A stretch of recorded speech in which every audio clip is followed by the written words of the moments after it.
पिछले हफ्ते मेरी पत्नी को बुखार था। पहले दिन तो उसने बताया ही नहीं कि उसे बुखार है। दूसरे दिन जब उससे सुबह उठा नहीं गया तो मैंने यूं ही पूछ लिया कि तबीयत खराब है क्या। उसने कहा कि नहीं, तबीयत खराब तो नहीं है, हाँ थोड़ी थकावट है। मैं चुपचाप अखबार पढ़ने में मशगूल हो गया।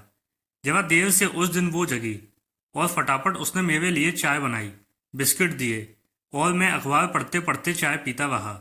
मुझे पता लग चुका था कि उसे थोड़ा बुखार है और ये बात मैंने उसे छूकर समझ भी ली थी। खैर, मैं यही सोचता रहा कि मामूली बुखार है, शाम तक ठीक हो जाएगा। उसने थोड़े बुखार में ही मेरे लिए नाश्ता तैयार किया। नाश्ता करते हुए मैंने उसे बताया कि आज खाना बाहर है, इसलिए तुम खाना मत बनाना। उसने धीरे से कहा कि अरे ऐसी कोई बात नहीं, खाना तो मैं बना दूंगी। लेकिन मैंने कहा कि नहीं, दफ्तर की कोई मीटिंग है, उसके बाद खाना बाहर ही है।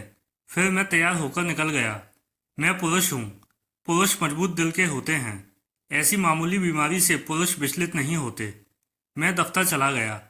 फिर अपनी मीटिंग में मुझे ध्यान भी नहीं रहा कि पत्नी की तबीयत सुबह ठीक नहीं थी। खैर, शाम को घर आया तो वो लेटी हुई थी।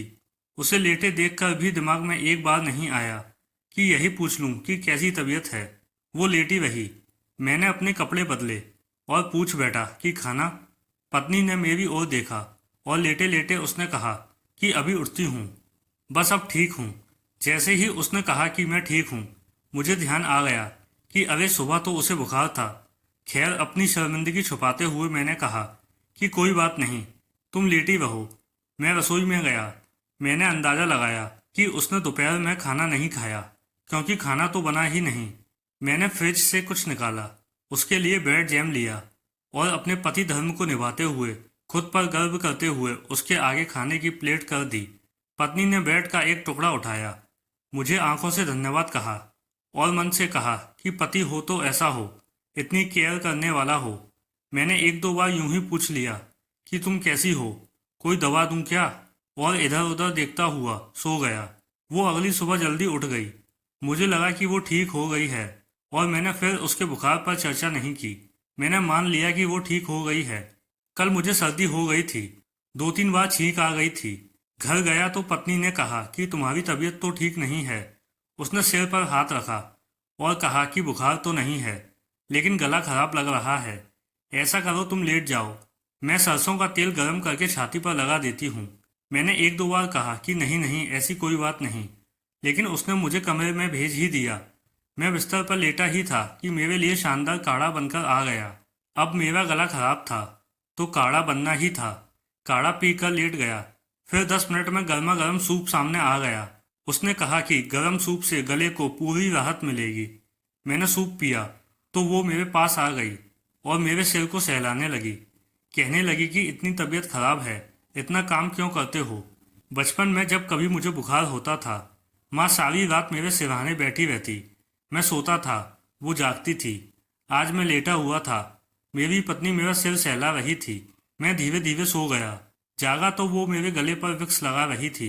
मेरी आंख खुली तो उसने पूछा, कुछ आराम मिल रहा है। मैंने हाँ में सिर हिलाया तो उसने पूछा कि खाना खाओगे। मुझे भूख लगी थी। मैंने कहा हाँ। उसने फटाफट रोटी सब्जी दाल चटनी सलाद मेरे सामने परोस दिए और आधा लेटे लेटे मेरे मुंह में कौर डालती रही। मैंने चुपचाप खाना खाया और लेट गया। उसने मुझे अपने हाथों से खिलाकर खुद को खुश महसूस किया और रसोई में चली गई। मैं चुपचाप लेटा रहा, सोचता रहा कि पुरुष भी कैसे होते हैं। कुछ दिन पहले मेरी पत्नी बीमार थी। मैंने कुछ नहीं किया था, और तो और एक फ़ोन करके उसका हाल भी नहीं पूछा। उसने पूरे दिन कुछ नहीं खाया था, लेकिन मैं उसे ब्रेड परोसकर खुद को गौरवान्वित महसूस कर रहा था। मैंने ये देखने की कोशिश भी नहीं की कि उसे वाकई कितना बुखार था। मैंने ऐसा कुछ नहीं किया कि उसे लगे कि बीमारी में वो अकेली नहीं है। लेकिन मुझे सिर्फ जरा सी सर्दी हुई थी और वो मेरी माँ बन गई थी। मैं सोचता रहा कि क्या सचमुच महिलाओं को भगवान एक अलग दिल देते हैं। महिलाओं में जो करुणा और ममता होती है वो पुरुषों में नहीं होती क्या। सोचता रहा। जिस दिन मेरी पत्नी को बुखार था, उस दोपहर जब उसे भूख लगी होगी और वो बिस्तर से उठ ना पाई होगी, तो उसने भी चाहा होगा कि काश उसका पति उसके पास होता।